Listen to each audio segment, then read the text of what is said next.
Hello, my name is Josh, and I'm a watchaholic. Welcome to Horology Insanity.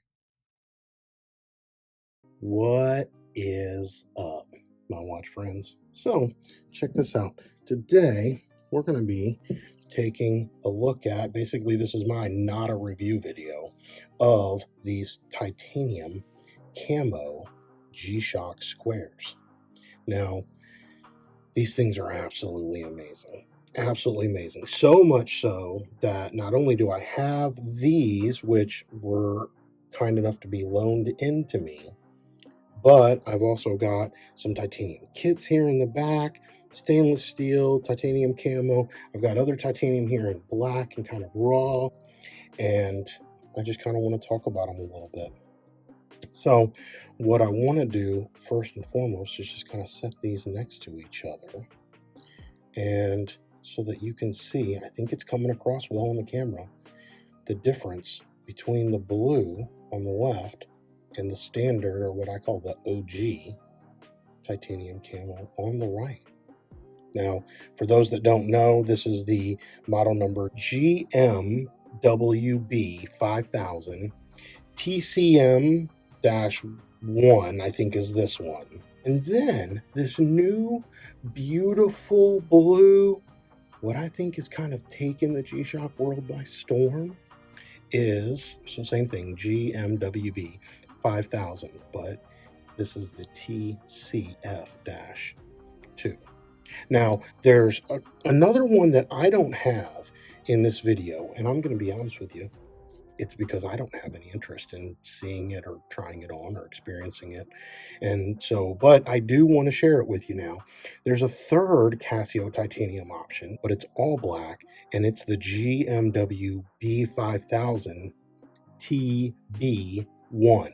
I will put a link down in the comment section to Random Rob's video where he actually had all three of these sitting side by side.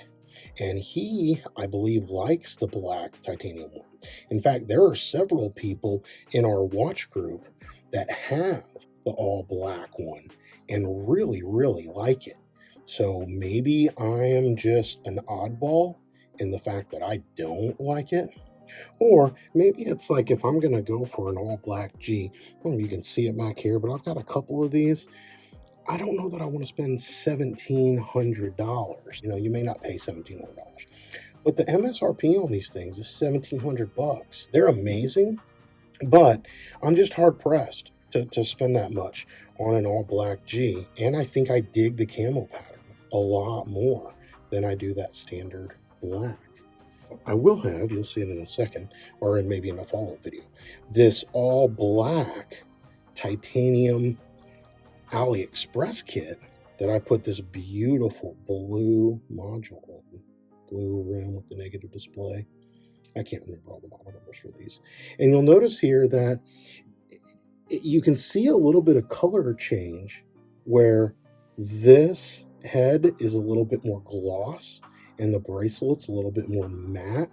Part of me wonders, so I wondered about maybe trying to turn this into a patina G, if it would even do it. But I'm also curious to see if I can maybe somehow make the head of it matte, because as much as I love this watch, it does throw my OCD off a little bit for it to be two different colors. But I don't know if that's the same on the standard metal G. Again, watch Rob's video, or I can check with some of the guys that own the black one to see if theirs has that color disparity as well. But my AliExpress kit does. But anyway, back here to the showstoppers, okay? These are, well, let's go through kind of the not a review specs and all that. It has the module 3459 in it, which, if you're familiar with any of the metal G-Shocks, then you're going to know that all of them come with that same module. And so if I zoom in on the back here, you'll be able to read it right here in that little box, 3459, even though mine's upside down. Okay, but 3459. And so the module comes with all the features. Like if you name it, this watch has it. You can read it because Casio just blasts everything and advertises everything basically on the dial or on the watch face. Casio's kind of known for that. The World Timer has that. And some of the G-Shocks don't have it depending on what you get. So just for fun here, I've got the NASA one sitting here, right? And it's purposefully just very, very plain. And there are a couple of other G's that are like this, but the greater majority of them, it's going to plaster everything on the dial. One of the coolest features I think this watch has is the light function. So it's got like a dimming feature to where it doesn't just come on and come off. It like slowly rises and sits there and then slowly dissipates. So let me turn off the lights real quick and let's see if I can get this now to activate the light function on camera. Okay. All right, so here we go again. Oh, will it focus? No, it won't. Okay. But you can see, aside from the lack of focus, that it's got that cool, comes up and then fades away. So anyway, that did not have the visual effect that I hoped it would, mainly because the camera wouldn't autofocus in the dark. But you can get what I'm getting at. And the cool thing is that almost all the 3459 modules have that functionality.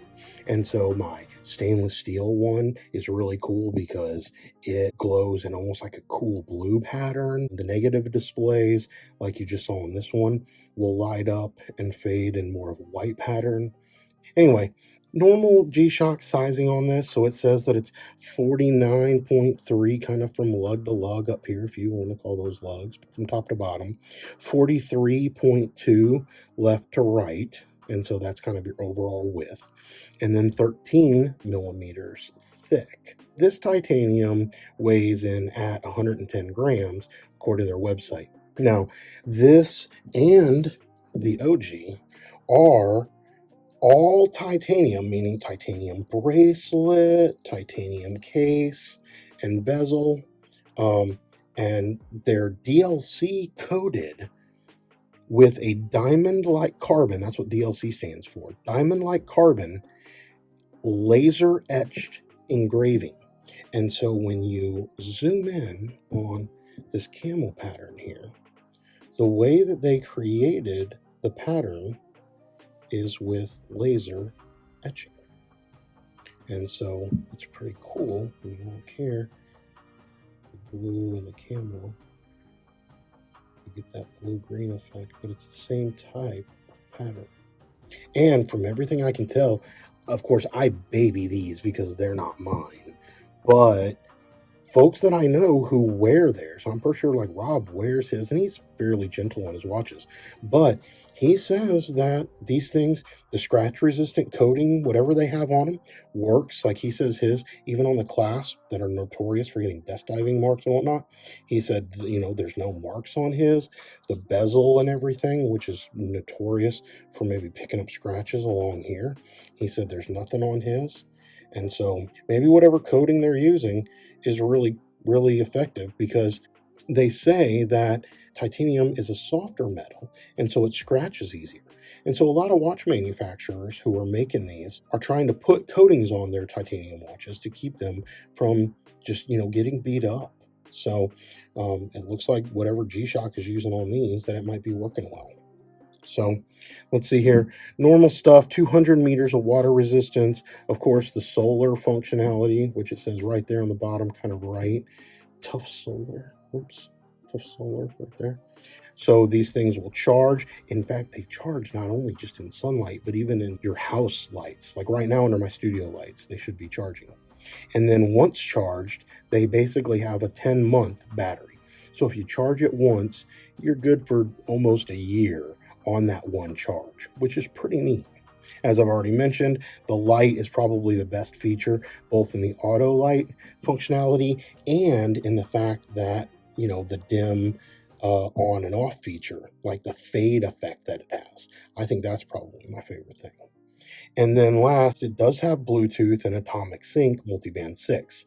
So now I don't connect most of my watches to my phone.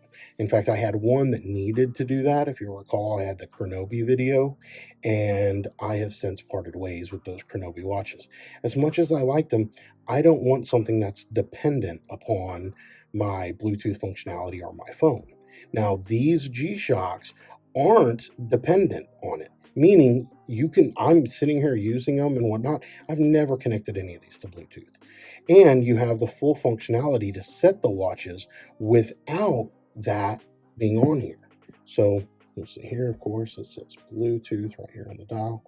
But if you want the ease and convenience of setting all of the functions and the alarms, if you want to use those, then you can use the G-Shock app, connect this to your phone with Bluetooth, and then set it with that. So that's pretty cool. Now, depending on where you're at, the multiband 6 or the atomic clock settings may or may not receive. And so you'll see right down here in the corner, it says receiving.